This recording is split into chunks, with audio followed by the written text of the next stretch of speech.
बहुत दिनों के बाद। चलो कोई बात नहीं। मैं मिस कर रही थी आपके बाइट्स चिंटू पैरेट। मैं आपके बाइट से ना मिस करती हूँ। आ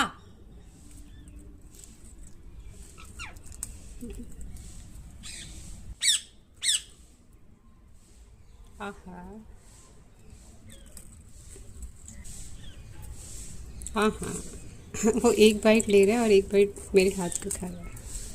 इसको क्या हो गया? हाँ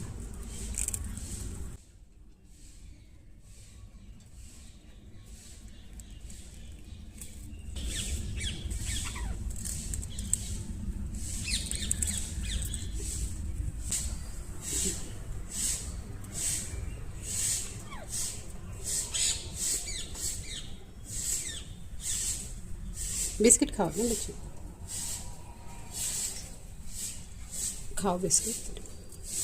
हाँ